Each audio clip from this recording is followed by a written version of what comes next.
A pleasant good morning to you, sir, and to my fellow classmate. I am Lovely Sipancho. I will be reporting the disaster management, natural hazards, and hazard management. A pleasant good morning to you, sir, and to my fellow classmates, sir. My topic for today is all about disaster management, natural hazards, and hazard management. So for today, I will discussing about the disasters, sir.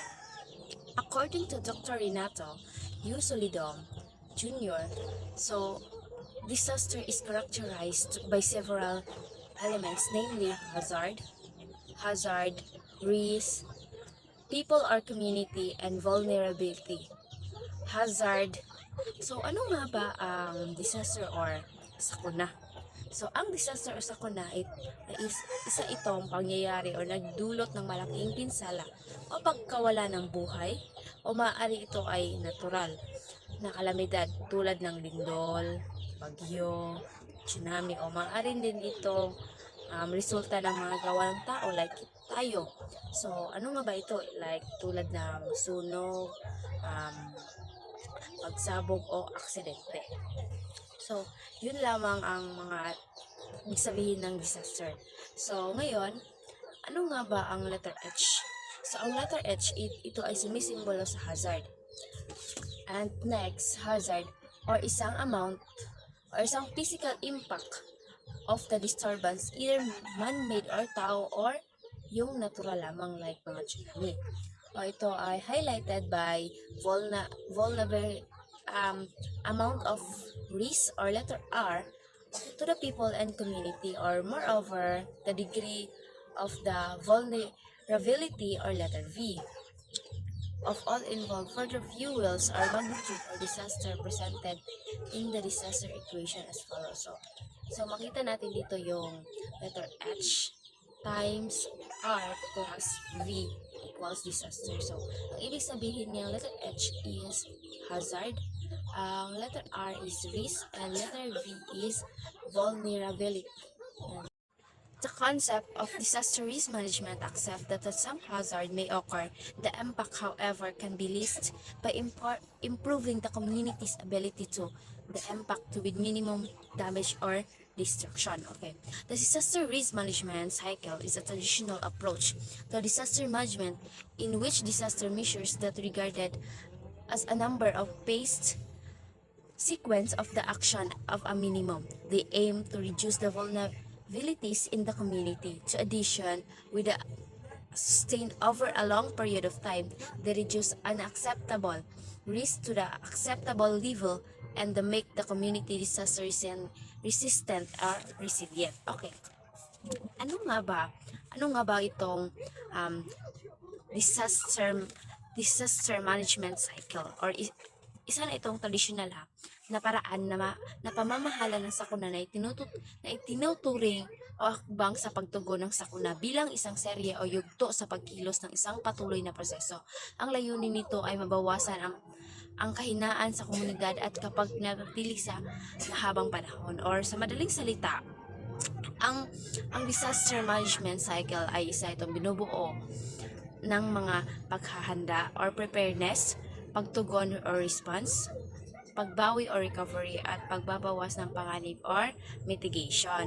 Yan ang mga, or sa madaling salita, yun ang ibig sabihin ng disaster management cycle. The comprehensive risk management process has the potential in break the circle of damage and reconstruction when a community is subjected the repeated natural hazard. It refers to a range of policies, legislative mandates, professional practices, social structure, and non-structure adjustments, and risk transfer mechanism to prevent, reduce, or minimize the effects of the hazard on a community. To be effective, strategy must be in place and ready to immediate implementation when necessary. This can be only done through advanced preparation and planning. So there are the following risk management measures. There are 7 types of risk management, and at i-explain ko ito isa-isa. Number 1, ang una, engineering measures or keep hazard away from people. So, panatilihin ang mga panganib na malayo sa mga tao. Halimbawa nito ay ang pagtatayo ng dike upang maprotektahan ang mga komunidad mula sa pagbaha o pagtayo ng mga matibay na gusali upang makatagal sa lindol. So, like, ito no, so, sa number 1 is, pinapalayo tayo sa panganib ang mga tao. Ang pangalawa, or land use planning and management measures keep people away from the hazard. They are the same. So, manatilihin gihapon ang mga panganib na malayo sa atin. Halimbawa nito ay ang pag-iwas ng pagtago ng mga dalisdis ng bundok na madaling magkaroon ng landslide. O, di ba? Kasi yung mga tao doon is doon na tumira. So, halos natin mabaliktad natin na ang mga tao ay ganyan na sa landslide ang kanilang mga bahay na sa landslide dahil sa sa bundok. Ikatlo, control and protection works or modify hazards or baguhin ang mga panganib. Halimbawa nito ay ang pag-ayos ng mga ilog upang maiwasan ang pagbaha. O syempre, di ba? Yung mga basura dapat hindi tayo nagtatapon kahit saan para maiwasan talaga ang baha or ang mga panganib na magiging sanhin natin. O ang pagtatayo ng mga fire bricks upang maiwasan ang pagkalat ng sunog. At ang ika-4 naman ay ito ay isang early warning or alam na natin, inahulaan na natin ang panganib. Ang halimbawa nito ay ang sistema ng mga pagbabala ng lindol, tsunami at bagyo. So, example na rito is yung meron tayong paparating na bagyo. So, alam na natin dahil sinabihan na tayo ng mga nasa TV, radio, like mga ganon. Ang next ay ikalima. Ikalima ay preparedness planning or prepare the anticipation of hazard or paghahanda pa sa pag-iwasan ng panganib.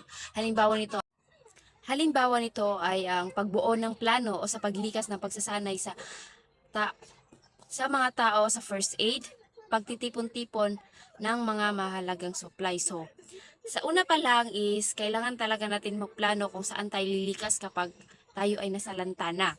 Ang ikalawa ay dapat alam natin kung yung mga simpleng gawain like first aid, dapat alam natin yun para ika-safety ng ating pamilya.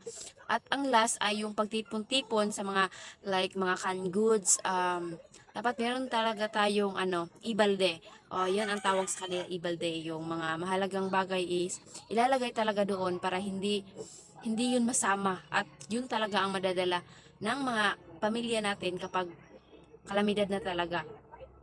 Like, magdadala tayo ng flashlight at meron tayong flashlight, mga gamot, kahit mga canned goods na madali lang talaga at makakain talaga tayo ng maayos.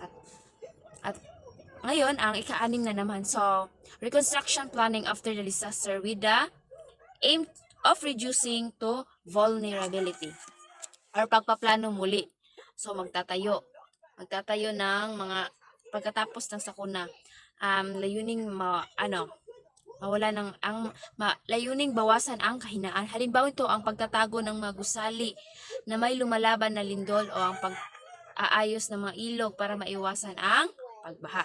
Next, mainstreaming risk management in development practice and institutionalization or ang pagsasama sa mga pamamahala na panganib ng mga kasanayan sa pag-unlad ng institutionalisasyon. O halimbawa nito ay ang alang-alang sa mga panganib sa pagplano ng mga bagong kalsada, tulay o mga paaralan. Next is the disaster management. Ano nga ba ang disaster management? Disaster management is important in dealing with man-made and natural disaster. So, like, nagdi-deal talaga siya sa mga gawa ng tao o sa natural lang talaga. Like, gawa ng, mga tsunami. Nasabi ko na yun sa unang discussion. Natural disaster are inevitable or However, with the modern technology, communities can prepare and minimize the damage to lives and properties.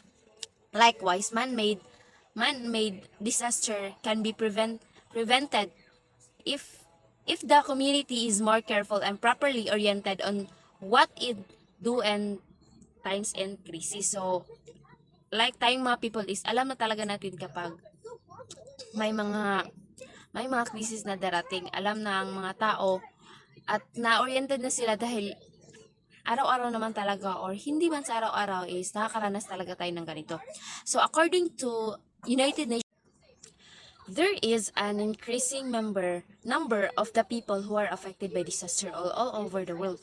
So hindi lang talaga tayo dito sa Pilipinas ang nakakaranas nito. Not only the third countries are affected with the disaster but also kasali na dito yung mga mayayaman like richest country in the world. So in the Philippines is tayo talaga ang poor communities are ones to suffer the most damage brought about the calamity. So there are the five reason for this situation. So number one na dito ay ang rapid population growth. So tayo talaga dito is nagkataas yung mga tao dito. Nagkadami tayo ng mga tao dito. So, ikalawa is concentration of the population is high-risk area like floodplains, landslide, prone slopes, and seismic zones. Number 3, destruction of marshes by real estate developers. Number 4, man-made destruction like deforestation which has led by ecosystem and resilience to disaster. Number 5 is increasing poverty leading to substandard housing like not like a typhoon resistant.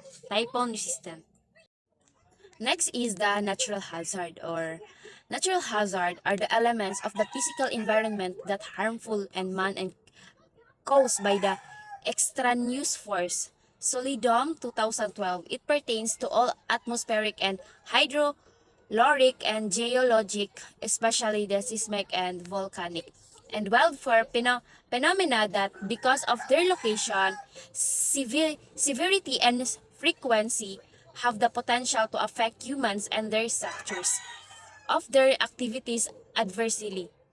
The qualifier natural elements such as exclusively man-made and phenomena like war, pollution, and chemical contamination, hazard to the human beings at not necessarily related to the physical environment are the infectious disease. Our natural hazard has an element of the human involvement, a physical event such as a volcanic eruption that does not affect of the human being in the natural phenomenon, but is that not considered is a natural hazard. A natural phenomenon that occurs in the populated are in the hazardous event. A hazardous event that causes of unacceptability large number of the fatalities and or the overwhelming properties damage in a natural disaster, like yung mga bagyo.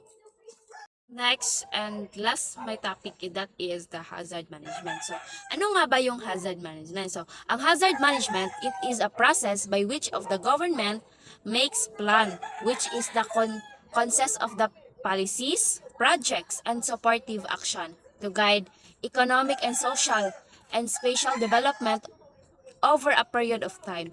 These activities are included the processes are the designate to reduce loss of the life and destruction of the property. Natural hazard management has often been conducted independently of the development planning. So, ang natural hazard ay pinoproseso or nagdi-divide ito ng pre-event measures, actions during the immediately following an event and the post-disaster measures in a approximate chronological order. So, meron itong ibig sabihin ng divide ito ng pre-event measures, actions, and post-disaster measures. So, ang ibig sabihin ng hazard management ay isa itong mga plano ng isang gobyerno na about na mga policy projects para sa ating ekonomiya.